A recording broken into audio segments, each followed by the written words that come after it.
So, how many of you guys wonder कि what kind of salaries do you get paid in America? Around 2 videos पहले मैंने आपको बताया था एक वीडियो में कि I am a scientist. So, what kind of salaries do scientists make in America? Though I will talk about that and a few other things that surprised me about America जब मैं यहाँ आई थी, but I absolutely loved them. तो without further edu let's get started. But हाँ, अगर आपने अभी तक मेरे वीडियो को सब्सक्राइब या चैनल को सब्सक्राइब नहीं करा है तो please do subscribe. Hi guys, welcome back to my channel. तैयार हो गई मैं so that I look good, you know. But anyways, so let's get started with the video. So like I mentioned in my video 2 videos ago, मैं यहाँ US में आई about 17-18 years ago, and airport से निकलते ही and getting into the country, the first thing that absolutely surprised me is the lack of people. या फिर यहाँ पे बिल्कुल भी crowded नहीं है.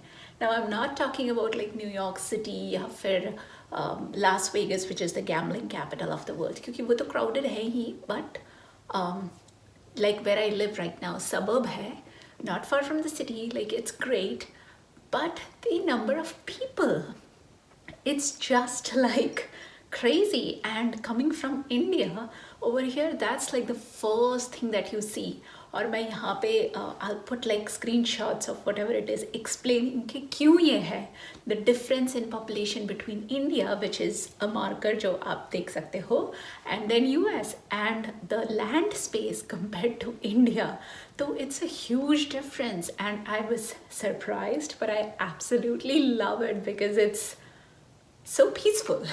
तो यहाँ पे there is this website Worldometers Info, और यहाँ पे आपको वर्ल्ड पॉपुलेशन दिख जाएगा जो at current is about 7 billion. और आप देख सकते हो कि इंडिया का पॉपुलेशन इज़ अबाउट 1.4 बिलियन, और जबकि यूएस का पॉपुलेशन इज़ 332 बिलियन. तो that's a huge difference, right? The population of US is almost 1/4 of that of India. तो this is a good website if you want to check out के you know क्या है population, और it gives you a lot of information on the growth rate, फिर कितना मतलब बड़ा है वर्ल्ड का पॉपुलेशन, फोरकास्ट क्या है, and a bunch of things. तो जैसे मैंने कहा कि the population difference is huge. US has 1/4 of the population of India. कि यहाँ पे आप देख सकते हो कि the US land mass is 3.8 million square miles, whereas that of India is about 1.27 square miles. तो इंडिया का जो लैंड मास है फॉर रेफरेंस 3 गुना कम है, but the population is 4 times मोर. तो ऑब्वियसली यू नो पॉपुलेशन का जो डिफरेंस है वो फ़र्क दिखता है. So the second thing that actually surprised me, and it was like right in your face, मतलब difference is, मैं इंडिया से, मुझे वो दिन आज भी याद है. जैसे ही मैं एयरपोर्ट से बाहर निकली ना, the cars, यहाँ पे यूएस में all you see are cars. India में कैसे होता है, like scooter, motorcycles, rickshaws, trucks होते हैं यहाँ 18 wheelers, but it's not like हर जगह दिख जाते हैं, यू नो. कार्स, आप किसी भी मॉल के पार्किंग लॉट में जाओ, कार्स, लाइक अनबिलीवेबल, क्योंकि of course that's the mode of transportation here. मेरे पास भी है car, I drive a car. So, but that was like the first thing like that stood out. I'm like, oh my god, इतनी सारी गाड़ियाँ.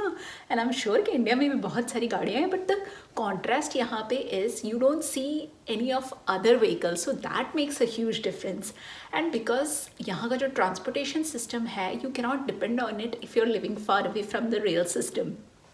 So everybody owns cars, and that's their mode of transportation. So corresponding to that, what surprised me is gas का price. Well, by the way, यहाँ पे petrol नहीं बोलते हैं, इसको गैस बोलते हैं जो गाड़ी में डलता है. Like I say, मैं गैस भरवाने जा रही हूँ गाड़ी में, या something like that, right? तो the price of gas over here is really cheap, or cheaper than India. India में कई साल पहले की बात है. I don't really know what the price of gas is in India, but you can let me know in the comment section below. So again, I will put up a little explanation of gas, और यहाँ पे gas is sold by the gallon. अब जैसे मैंने बताया कि यहाँ पे गैस इज़ क्वाइट चीप, और वो गैलन के हिसाब से बिकता है. तो 1 गैलन इज़ अबाउट 3.785 लीटर्स. और गैस के प्राइसेस बदलते रहते हैं but they hover around 2.3 to 2.5. तो चलिए हम कैलकुलेट कर लेते हैं कि like in litres how much does that mean, right? So let's just open up the calculator. तो अभी हमने कैलकुलेटर खोल लिया है and let's use $2.5 $2.5 for today's calculation. तो वन नहीं, 2 clear, 2.5 divided by 3.785. This equals the amount 66 cents for a liter, and let's multiply this by 73, which is about the exchange rate dollar का to Indian rupees. तो you get about 48.2 rupees में मिलता है 1 liter of gas या petrol. Third thing that absolutely surprised me because I went through the system, like I told you, मैंने अपने video में, पिछले वीडियो में, जो अगर आपने नहीं देखा है तो मैं यहाँ लिंक कर दूँगी. I went to the college system, right? तो what I learned about the school system is यहाँ पे आप किसी भी चीज़ का प्रोफेशन कर सकते हो. There are so many things, you can be what you want to be, like you can do anything. There is beauty school, there is this that, like कुछ भी, like you know you can.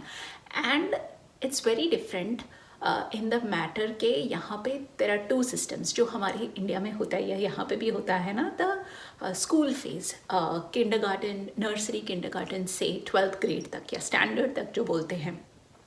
तो private and public है. Private is definitely you पे money, right? But if you wish, every city, every town, every place has public schools, and जो भी वहाँ पे रहते हैं ना उनके बच्चे जा सकते हैं टू दो स्कूल्स. एंड नर्सरी से लेके या फिर किंडरगार्टन से लेके जो 12th ग्रेड है, 1 2 3 4 5 6 7 8 9 10 11 12, it's absolutely free. You heard me correct. It is free in the public schools, and I think it's a great thing because यहाँ पे जो undergrad है, which is क्या बोलते हैं, BSc kind of जो होता है ना इंडिया में, तो undergrad and grad जो होता है, या फिर undergrad is 12th के बाद 4 साल यहाँ पे और उसके बाद masters, right? तो वो जो है वो काफ़ी एक्सपेंसिव है, but I think it gives parents a really great opportunity, क्योंकि किंडरगार्टन से लेके 12th ग्रेड तक आपके बच्चों की पढ़ाई फ्री होती है.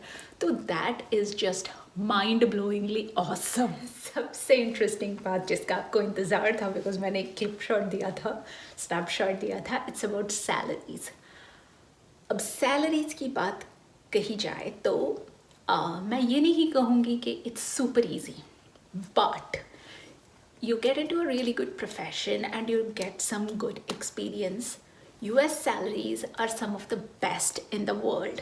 Like IT, though, you know, we have Silicon Valley, yahan pe startups, like it's amazing. And you work hard and then you get a really good life. And I think there's a good work-life balance.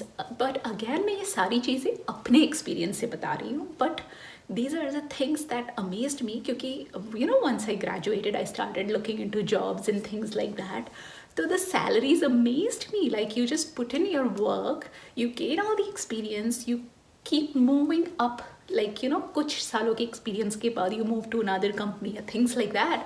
And when you do that, your career grows. And as a scientist, I make good money. I cannot obviously tell you exactly what I make, but I will put in a little video with like giving you an example कि salaries कैसे होते हैं यहाँ पे. तो I hope that answers some of your questions, and that is another great aspect that surprised me, but I absolutely love it. अब US salaries पता करने के लिए आप यूज़ कर सकते हैं वेबसाइट्स लाइक Indeed.com, Glassdoor वगैरह वगैरह. एंड यहाँ पे it's showing up as how much does a scientist make in the United States. So about $98,000. Now again ये डिफरेंट होता है based on state, based on your years of experience, your education. Bachelors के लिए थोड़ा कम, masters के लिए ज़्यादा वगैरह वगैरह. And also based on the company, and again also depends on what kind of scientist are you. अगर आप pharmaceuticals में हैं, computers में हैं, finance में हैं, something, anything with the title scientist, right? But what I wanted to say is that the US salaries are pretty good. So for anyone planning to come here, it is a really good place to work or जितना आप चाहें उतना ज़्यादा आप career में progress कर सकते हैं। और ये वेबसाइट पे आपको काफ़ी सारी चीज़ें मिल जाएंगी, जैसे कि देखिए कौन से स्किल्स और क्वालिफिकेशन से आपको और फ़ायदा होगा। And then some other benefits of working here are like, if you work for a publicly traded company, आपके पास स्टॉक ऑप्शंस होंगे, 401 की मैचिंग है, which is basically a retirement plan जो बहुत काम आता है, like you know you plan for the future. So it's really really amazing about the job market in the US. The last thing that surprised me about America are the 4 seasons. मैं hotel की बात नहीं कर रही हूँ, the actual 4 seasons. I mean, मैं India में जब थी तो ठंड होती थी, but it was in crazy you know. यहाँ पे स्टार्टिंग फ्रॉम जैन टू दिसंबर अगर आप स्प्लिट कर दे तो 4 सीजन्स हैं, विंटर, स्प्रिंग, समर, फॉल। और ऐसे नहीं है कि आपको पता नहीं चलेगा, इट्स वेरी डिफरेंट। तो आई एब्सोल्युटली लव इट। या ठंड में लगता है कि ओ गॉड समर आ जाए, समर में लगता है कि ओ फॉल आ जाए, स्प्रिंग आ जाए। But I think it's the different seasons that makes me appreciate each season. And it's so stunning. There are so many like natural wonders and parks, and it's just like it's such a treat to the eyes. So there's so much to see. I'm sure every country has it, but this is just again what my experience has been. So it's just amazing. And again, I'll give you a little video of what it is, and you know the time frame of springs seasons, you know. So it's amazing. तो I hope guys, I hope कि आपको ये video अच्छा लगा हो and you have learned a little bit, you know. काफ़ी curious हो जाते हैं, मैं भी अलग अलग कंट्रीज़ के बारे में जानने में क्यूरियस रहती हूँ। तो आई होप कि आपको मेरे एक्सपीरियंस से कुछ सीखने को मिला हो। और if anybody who is planning to come here, this is just a glimpse of like some things. तो like I said before, if you haven't subscribe please do subscribe, because मैं और भी कई ज़्यादा वीडियोज़ बनाने वाली हूँ। One of my next videos is going to be things about India that I definitely miss in USA. And if you liked this video, let me know in the comments. I will make more videos about this. This could be fun. So I hope to see you in my next video. And until next time, like I always say, remember to live, love, laugh, and most importantly, dare to dream. I love you all so much. Bye.